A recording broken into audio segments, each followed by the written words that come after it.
Assalamualaikum warahmatullahi wabarakatuh. Pemirsa Akila TV dan sahabat Hizra Bintuji Channel yang dirahmati Allah Subhanahu wa taala. Kita berjumpa lagi dalam program Orang Tua Bertanya Sekolah Menjawab ya. Baik Bapak Ibu, saat ini saya akan mencoba menjawab beberapa pertanyaan yang masuk ke meja redaksi Al Hizra Bintuji Channel yang sudah disampaikan ke kami. Mudah-mudahan ini bukan pertanyaan yang berulang-ulang ya, dan seringkali itu terus yang ditanyakan. Yang pertama, Assalamualaikum Ustadz, siapanya guru kelas 6? Ya, guru kelas 6 ya. Baik, guru kelas 6 saya bacakan ya, namanya lupa pula nih ya, namanya ini Mas baru. Resti Harahap MPD ya. Beliau ini magister pendidikannya di Unimed. Nah, Ibu Resti ini itu guru kelas 6 kita ya. Itu. Kenapa belajar luringnya kakak titik-titik, saya tidak sebutin namanya karena ini menyangkut personal anak. Kenapa belajar luringnya kakak tidak pernah masuk Ustadz? Yang pertama untuk luring itu Bapak Ibu, Ibu mendaftarkannya di sekolah, kemudian kami akan memfasilitasi guru luringnya jika Bapak Ibu tidak mendapatkannya. Kalau selama ini ada guru privat anak di rumah, itu adalah guru luring, pendamping gitu ya. Kalau tidak ada Ustadz dan sekolah akan memfasilitasinya, ya kan?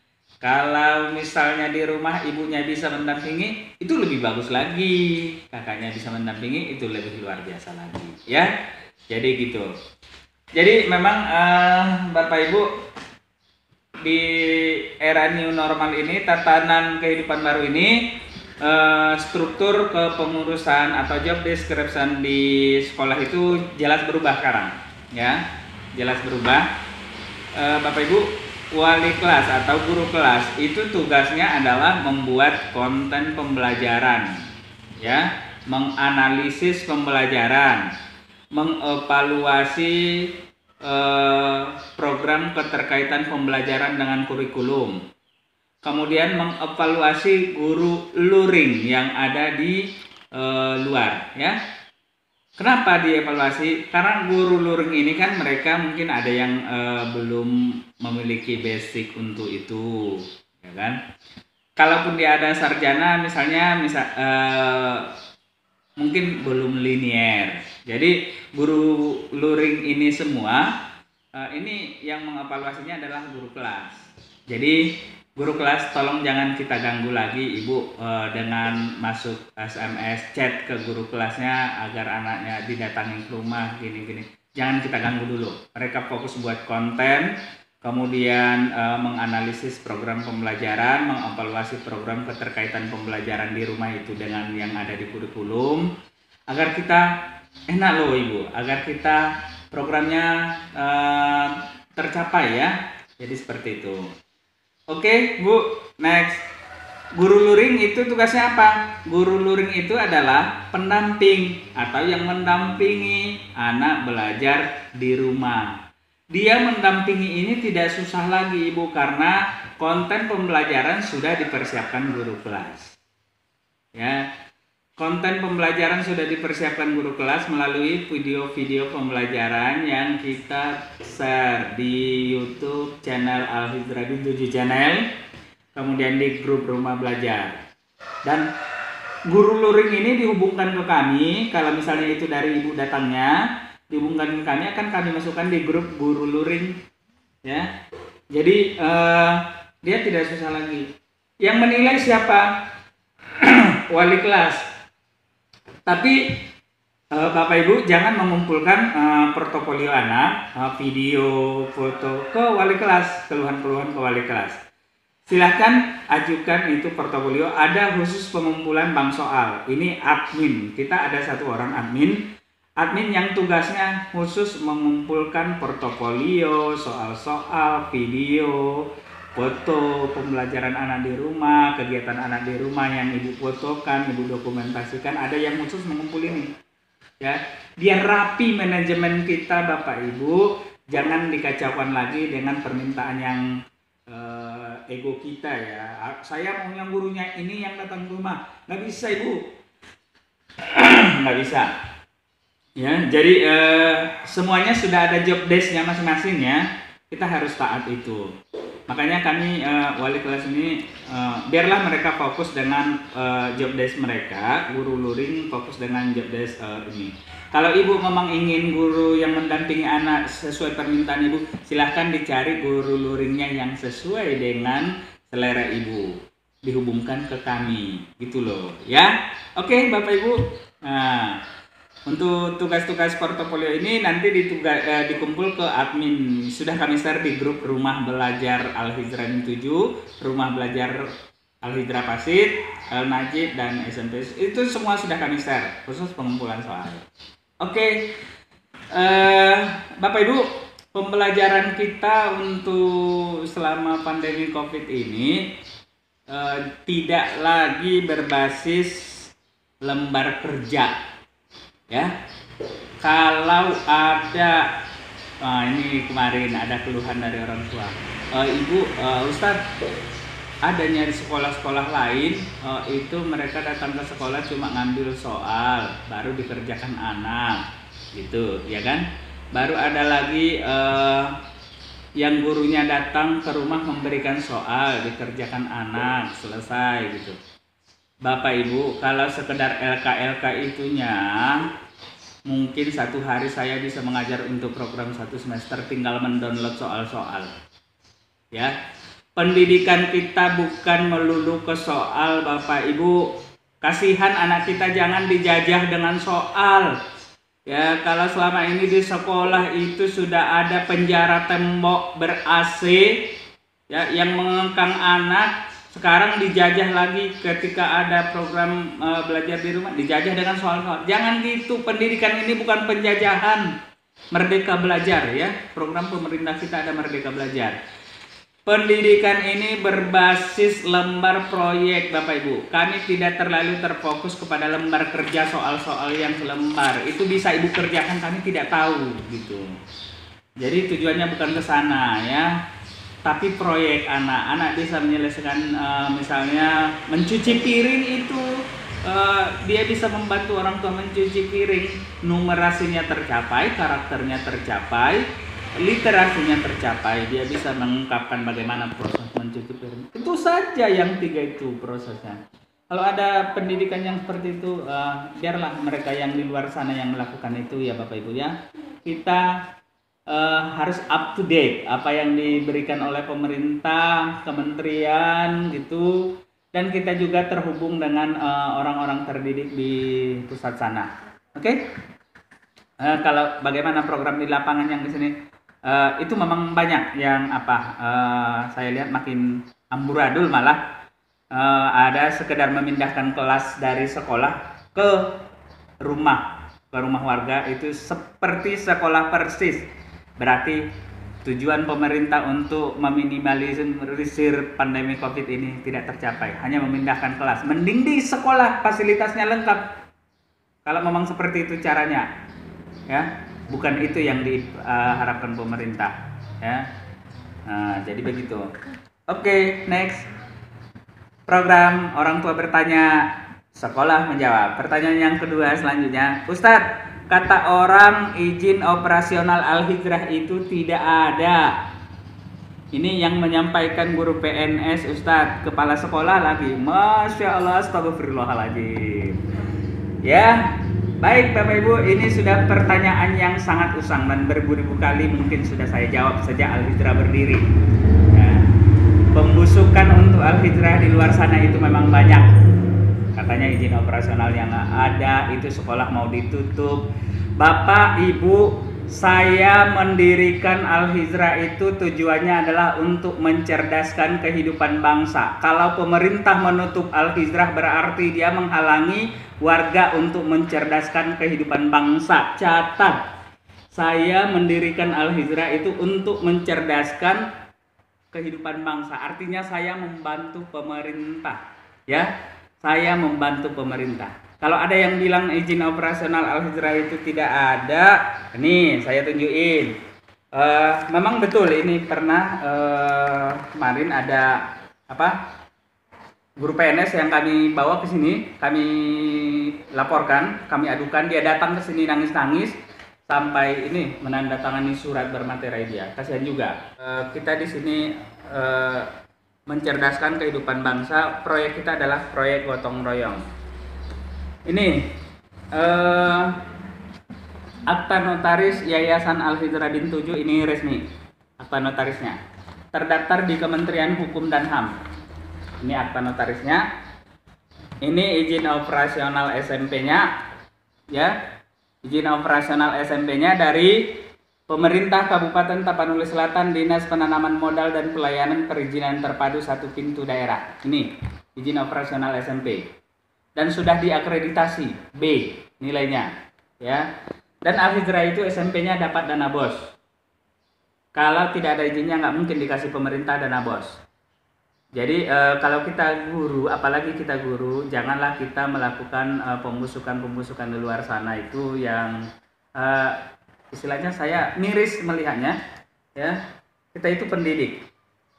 Kemudian ini yang untuk SD, jenjang SD atau MI. Ini kita dari Kemenak, Kementerian Agama.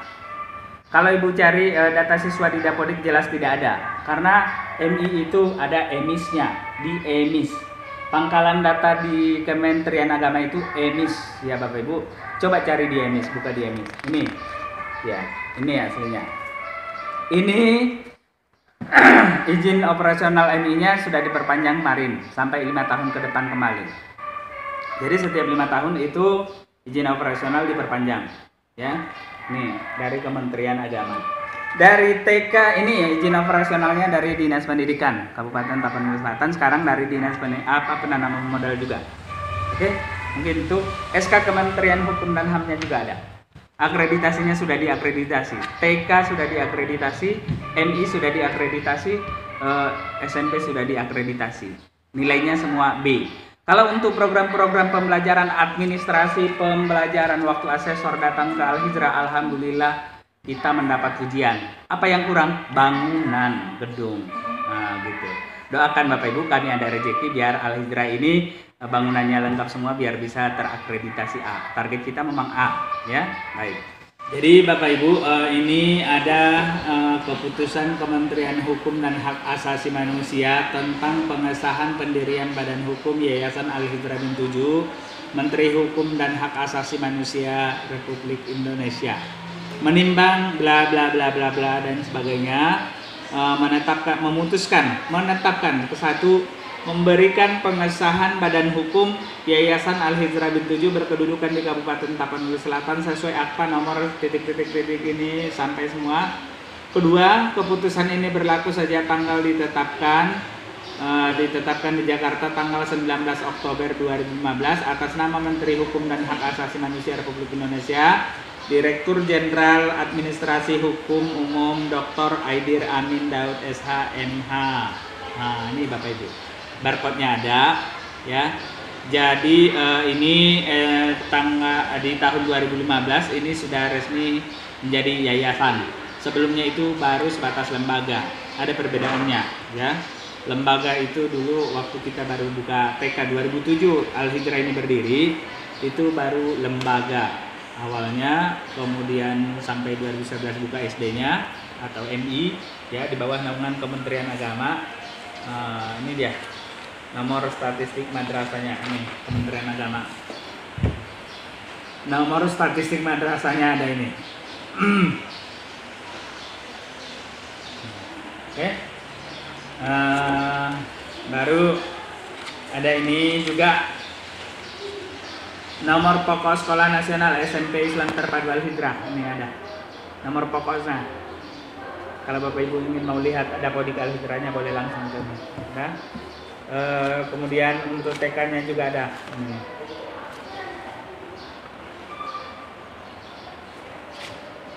Nih, kelompok bermain Al-Hijrah dan ada TK juga.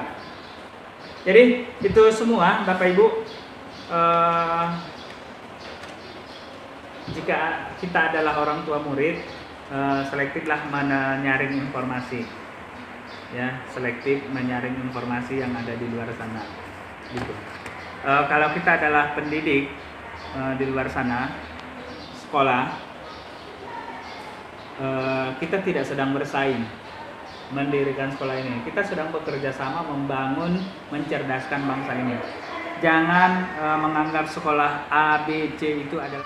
Oke, next. Jadi itu pertanyaan yang sudah sangat lama dan sangat usang, dan apa namanya? Itu sebenarnya datang dari orang-orang yang tidak bertanggung jawab, yang dia melontarkan sebuah statement itu yang dia tanya lututnya, bukan berdasarkan data dan fakta, gitu. Selanjutnya, Ustadz, saya ingin guru kelas yang datang luring ke rumah, Ustadz, biar sejalan. Nah, sekali lagi saya sampaikan Ibu, program Al-Hijrah itu dengan tatanan pembelajaran di new normal ini sudah punya job desk masing-masing. Guru kelas itu fokusnya tadi apa? Membuat konten, kemudian menganalisis pembelajaran kembali. Kita kan kurikulum yang dari kementerian itu kita cari keterkaitannya dengan Al-Quran, itu diantarkan. Makanya kita sekolah alam penghafal Al-Quran, itu tugas guru wali kelas banyak. Kemudian mengevaluasi program pembelajaran, keterkaitan pembelajaran dengan yang dikerjakan oleh guru luring. Kalau guru kelas itu menjadi PG untuk mengajar ke rumah siswa guru luringnya, kapan lagi dia membuat program pembelajaran ini?